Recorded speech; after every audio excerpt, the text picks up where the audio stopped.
My name is Adegboyega Isiaka.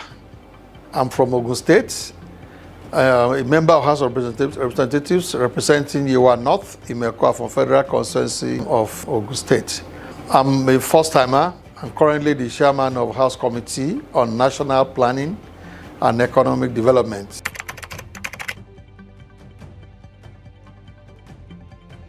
Well, the inspiration is actually more of wanting to serve. And I find it very interesting and quite challenging and intriguing and revealing. Well, a typical day starts maybe on average, maybe around 9 o'clock, where you have to first come to the office and quickly look at things that you want to attend to, maybe mails or bills that you want to read or motions that you want to prepare for, or constituency issues that you want to attend to. You want to quickly do that. Plenary happens on Tuesday, Wednesdays, and Thursdays. So for those days, you probably do that till around 11 or quarter after 11, and then proceed to the plenary. And then in the plenary, of course, you participate in the process. There are debate for motions, for bills, and all whatnot. That's ended, and then you now proceed to look at whether you have committee meetings. So that's what a typical day looks like.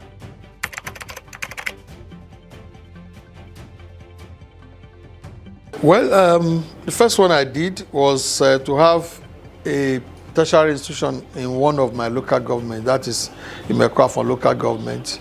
That has been passed now by the House of Representatives, and I expect that to be proceeding to the Senate for concurrence now. There was a one on federal scholarship, and that is by virtue of the fact that I was I was in the student loan scheme, and I discovered that the agencies of government that are running scholarships now, they operate in silos. So it is very difficult for us to know how much is Nigeria spending on scholarship, in a particular year. It's also theoretically possible for somebody to enjoy scholarship in agency A and also enjoy it in agency B. And I feel that there should be a central port where all the information can be sought. Then because the Student Loan Act says that you cannot enjoy the student loan if you are enjoying any other scholarship. So how do we get that information? So again, that I sponsor. It has passed through second reading. We're going to into committee and to public hearing any moment from now.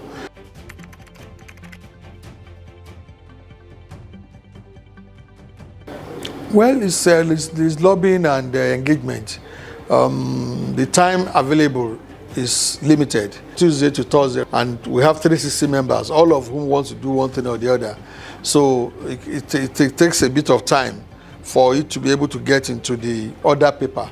So you have to continuously engage the chairman House Committee on Rules, who is doing a fantastic job, to try to balance all these pressures. So that is basically it. And then you also get ready for it to be, when it is tabled, you also want to lobby your colleagues to also make sure that they are aware of the content of the bill, so that they can give you the necessary support, so that you can get it passed.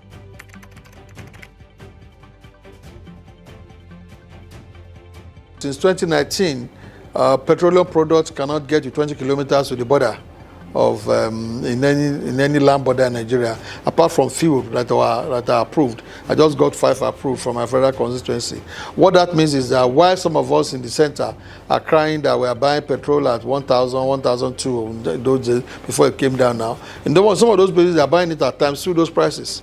So when those people are bearing the brunt, my own take is that they should also take some benefit in terms of infrastructure development, in terms of empowerment, in terms of industrial development, So, that is my focus, and most of what I try to do is around there. So, development of border town is one of the things. Of course, education is also a very key, important thing, and that has also driven some of the projects that I try to do. In terms of constituency project, it's been heavily around the area of education, so much, because I believe that my area is also relatively weak when it comes to that. and that we can do a lot better than we are doing. One of the two local governments, which is the one of Imekwa local government, there's no CBT center in that whole local government. So the first CBT center that will be there will be the one that I'm currently putting together through the constituency project.